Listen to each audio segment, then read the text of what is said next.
องคิดถึงหนูสักครั้งถ้าพี่ยังไม่มีใครขอถามพี่หน่อยได้ไหมดีใจมีหนูบ้างหรือยังเปิดใจหน่อยได้ไหมถ้าพี่ก็คิดเหมือนกันแค่เห็นตอนพี่ชี้ยิ้มหนูก็ละลายทั้งหัวใจขอถามมันได้หรือเปล่าจะหนูไม่เคยหรือยังถ้าตังไม่มีเดี๋ยวโอนให้ใช้ส่งเลขบัญชีพี่ได้ไหมถ้าหนูไม่ใจร้ายอยากทำร้ายแบบนี้จะได้ไหมตัวเล็กแบบไม่มีใครคล้ายคนไล่ดีหน่อยได้ไหมเดี๋ยวพี่จะทักไปหาให้ไวแค่ใจที่ให้หนูไปบอกแค่นี้ให้หนูได้รู้ that's why I want to loving you จะมีแค่youและไอเท่านั้นไงไม่อยากให้เป็นแค่ฝันไปเอาตามที่หนูสบายใจเลยรอยยิ้มหนูเป็นตัวทำละลายขอเป็นสถานะหนูบ้างได้ไหมจะละลายใจหนูให้มาคบกับพี่ไม่เชื่อลองดูพี่ไม่อยากมองหนูเป็นได้แค่น้องหัวใจสีห้องของหนูนั้นพี่จองผมจะเปลี่ยนพี่น้องให้มาเป็นคู่ครองครอบครองใจลองคิดถึงหนูสักครั้งถ้าพี่ยังไม่มีใครขอถามพี่หน่อยได้ไหมดีใจมีหนูบ้างหรือยังเปิดใจหน่อยได้ไหมถ้าพี่ก็คิดเหมือนกันแค่เห็นตอนพี่ชี้ยิ้มหนูก็ละลายทั้งหัวใจพี่ก็ละลายทั้งหัวใจตอนหนูมองง่ายๆคือพี่ชอบหนูคนนี้จองอย่ายิ้มให้ใครได้ไหมเก็บไว้ให้พี่ได้ไหม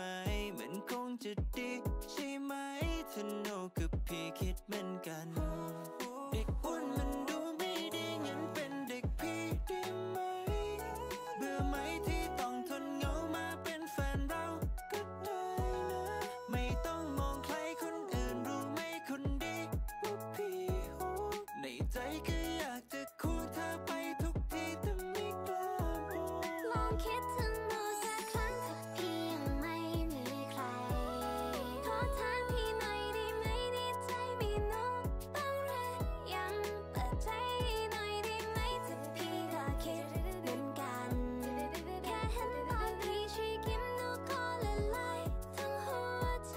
แค่เห็นตอนที่หนูยิ้มพี่ก็จะตายแล้วได้โปรดรู้ไว้ใจพี่ละลายแล้วไม่ว่าจะเช้าและสายแล้วมันก็เห็นหน้าเธอคนน่ารักชิบหายกว่าใครที่เคยได้เจอ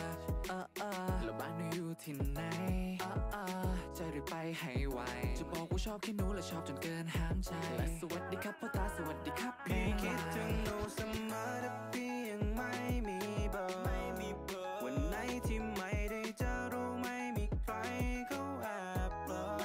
มองหน้าหนูคิดทีพี่เองก็แอบเขินนั่งฟ้าหรือคนไม่รู้ทำไมน่ารักเหลือเกินลองคิดถึงหนูสักครั้งถ้าพี่ยังไม่มีใครขอถามพี่หน่อยได้ไหมดีใจมีหนูบ้างหรือยังเปิดใจ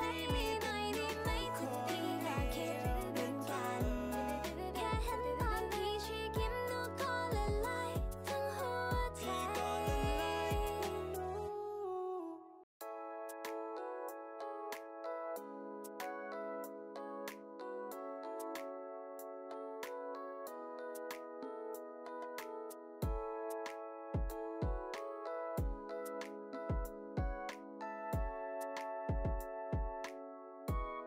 ลองคิดถึงหนูสักครั้งถ้าพี่ยังไม่มีใครขอถามพี่หน่อยได้ไหมดีใจมีหนูบ้างหรือยังเปิดใจหน่อยได้ไหมถ้าพี่ก็คิดเหมือนกันแค่เห็นตอนพี่ชี้ยิ้มหนูก็ละลายทั้งหัวใจขอถามมันได้หรือเปล่าจะหนูไม่เคยหรือยังถ้าตังไม่มีเดี๋ยวโอนให้ใช้ส่งเลขบัญชีพี่ได้ไหมถ้าหนูไม่ใจร้ายอยากทำร้ายแบบนี้จะได้ไหมตัวเล็กแบบไม่มีใครคล้ายคนไล่ดีหน่อยได้ไหมเดี๋ยวพี่จะทักไปหาให้ไวแค่ใจที่ให้หนูไปบอกแค่นี้ให้หนูได้รู้ that's why I want to loving you จะมีแค่youและไอเท่านั้นไงไม่อยากให้เป็นแค่ฝันไปเอาตามที่หนูสบายใจเลยรอยยิ้มหนูเป็นตัวทำละลายขอเป็นสถานะหนูบ้างได้ไหมจะละลายใจหนูให้มาคบกับพี่ไม่เชื่อลองดูพี่ไม่อยากมองหนูเป็นได้แค่น้องหัวใจสีห้องของหนูนั้นพี่จองผมจะเปลี่ยนพี่น้องให้มาเป็นคู่ครองครอบครองใจลองคิดถึงหนูสักครั้งถ้าพี่ยังไม่มีใครขอถามพี่หน่อยได้ไหมดีใจมีหนูบ้างหรือยังเปิดใจหน่อยได้ไหมถ้าพี่ก็ คิดเหมือนกันแค่เห็นตอนพี่ชี้ยิ้มหนูก็ละลายทั้งหัวใจพี่ก็ละลายทั้งหัวใจตอนหนูมองง่ายๆคือพี่ชอบหนูคนนี้จองอย่ายิ้มให้ใครได้ไหมเก็บไว้ให้พี่ได้ไหมมันคงจะดีใช่ไหมถ้าหนูกับพี่คิดเหมือนกันเด็กอ้วนมันดูไม่ดีงั้นเป็นเด็กพี่ได้ไหมเบื่อไหมที่ต้องทนเหงามาเป็นแฟนเราก็ได้นะไม่ต้องมองใครคนอื่นรู้ไหมคนดีว่าพี่โหในใจก็อยากจะคู่เธอไปทุกทีแต่ไม่กล้าบอกลองคิดถึงหนูสักครั้งถ้าพี่ยังไม่มีใครขอถามพี่หน่อยได้ไหมดีใจมีหนูบ้างหรือยังเปิดใจหน่อยได้ไหมถ้าพี่ก็คิดเหมือนกันแค่เห็นตอนพี่ชี้ยิ้มหนูก็ละลายทั้งหัวใจแค่เห็นตอนที่หนูยิ้มพี่ก็จะตายแล้วได้โปรดรู้ไว้ใจพี่ละลายแล้วไม่ว่าจะเช้าและสายแล้วมันก็เห็นหน้าเธอคนน่ารักชิบหายกว่าใครที่เคยได้เจอแล้วบ้านหนูอยู่ที่ไหนจะรีบไปให้ไวจะบอกว่าชอบแค่หนูและชอบจนเกินห้ามใจและสวัสดีครับพ่อตาสวัสดีครับพี่คิดถึงหนูเสมอแต่พี่ยังไม่มีเบอร์วันไหนที่ไม่ได้จะรู้ไม่มีใครเขาแอบเบลอมองหน้าหนูกี่ทีพี่เองก็แอบเขินนั่งฟ้าหรือคนไม่รู้ทำไมน่ารักเหลือเกินลองคิดถึงหนูสักครั้งถ้าพี่ยังไม่มีใครขอถามพี่หน่อยได้ไหมดีใจมีหนูบ้างหรือยังเปิดใจหน่อยได้ไหมถ้าพี่ก็คิดเหมือนกันแค่เห็นตอนพี่ชี้ยิ้มหนูก็ละลายทั้งหัวใจ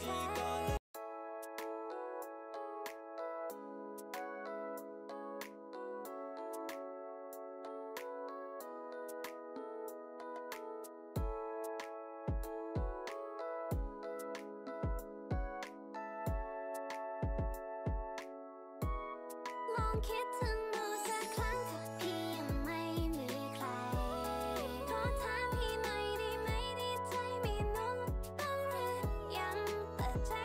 หน่อยได้ไหมถ้าพี่ก็คิดเหมือนกันแค่เห็นตอนพี่ชี้ยิ้มหนูก็ละลายทั้งหัวใจ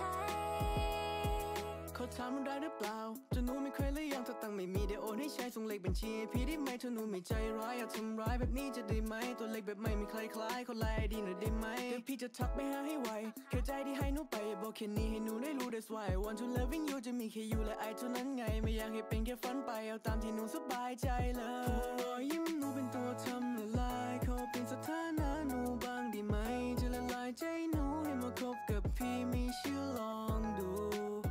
พี่ไม่อยากมองหนูเป็นได้แค่น้องเพราะว่าใจสีห้องของหนูนั้นพี่จองผมจะเปลี่ยนพี่น้องให้มาเป็นคู่ครองครอบครองใจลองคิดถึงหนูสักครั้งถ้าพี่ยังไม่มีใครขอถามพี่หน่อยได้ไหมดีใจมีหนูบ้างหรือยังเปิดใจหน่อยได้ไหมถ้าพี่ก็คิดเหมือนกันแค่เห็นตอนพี่ชี้ยิ้มหนูก็ละลายทั้งหัวใจพี่ก็ละลายทั้งหัวใจตอนหนูมองง่ายๆคือพี่ชอบหนูคนนี้จองอย่ายิ้มให้ใครได้ไหมเก็บไว้ให้พี่ได้ไหมมันคงจะดีใช่ไหมถ้าหนูกับพี่คิดเหมือนกันเด็กอ้วนมันดูไม่ดีงั้นเป็นเด็กพี่ได้ไหมเบื่อไหมที่ต้องทนเหงามาเป็นแฟนเราก็ได้นะไม่ต้องมองใครคนอื่นรู้ไหมคนดีว่าพี่โหในใจก็อยากจะคู่เธอไปทุกทีแต่ไม่กล้าบอกลองคิดถึงหนูสักครั้งถ้าพี่ยังไม่มีใครขอถามพี่หน่อยได้ไหมดีใจมีหนูบ้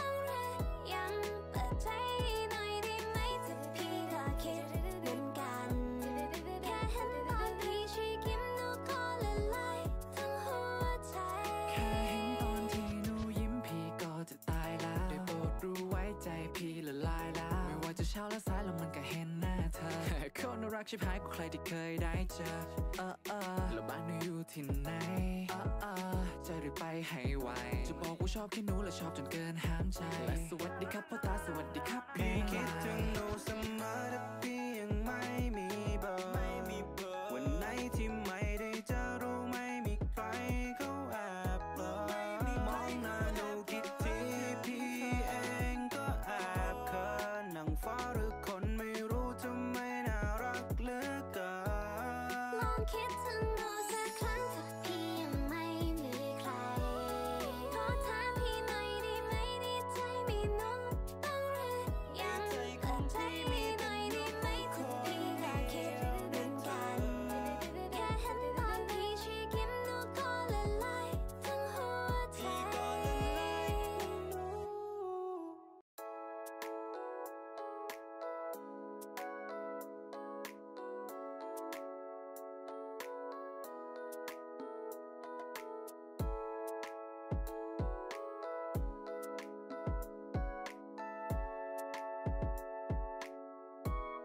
ลองคิดถึงหนูสักครั้งถ้าพี่ยังไม่มีใครขอถามพี่หน่อยได้ไหมดีใจมีหนูบ้างหรือยังเปิดใจหน่อยได้ไหมถ้าพี่ก็คิดเหมือนกันแค่เห็นตอนพี่ชี้ยิ้มหนูก็ละลายทั้งหัวใจขอถามมันได้หรือเปล่าจะหนูไม่เคยหรือยังถ้าตังไม่มีเดี๋ยวโอนให้ใช้ส่งเลขบัญชีพี่ได้ไหมถ้าหนูไม่ใจร้ายอยากทำร้ายแบบนี้จะได้ไหมตัวเล็กแบบไม่มีใครคล้ายคนไล่ดีหน่อยได้ไหมเดี๋ยวพี่จะทักไปหาให้ไวแค่ใจที่ให้หนูไปบอกแค่นี้ให้หนูได้รู้ that's why I want to loving you จะมีแค่youและIเท่านั้นไงไม่อยากให้เป็นแค่ฝันไปเอาตามที่หนูสบายใจเลยรอยยิ้มหนูเป็นตัวทำละลายขอเป็นสถานะหนูบ้างได้ไหมจะละลายใจหนูให้มาคบกับพี่ไม่เชื่อลองดูพี่ไม่อยากมองหนูเป็นได้แค่น้องเพราะว่าใจสีห้องของหนูนั้นพี่จองผมจะเปลี่ยนพี่น้องให้มาเป็นคู่ครองครอบครองใจ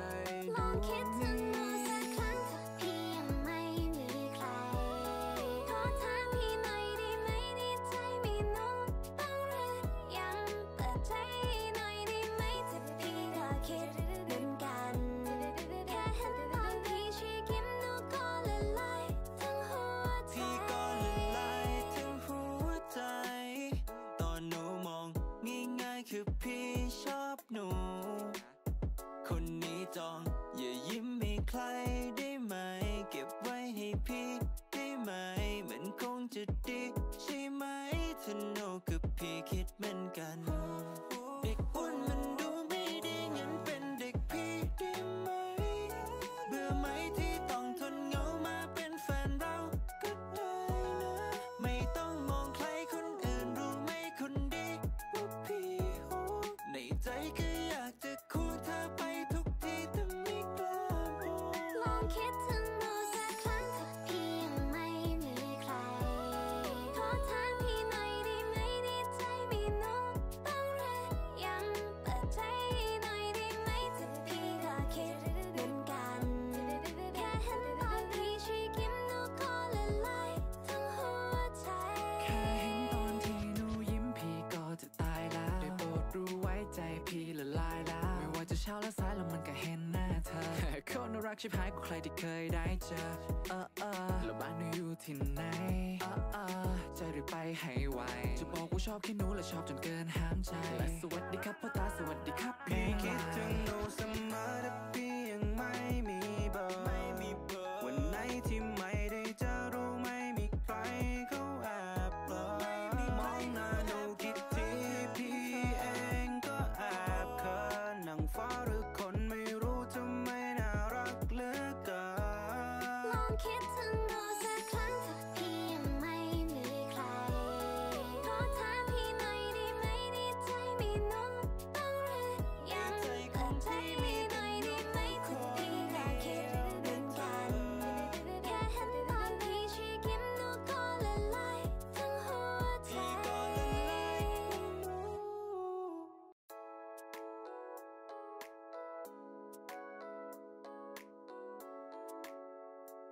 พ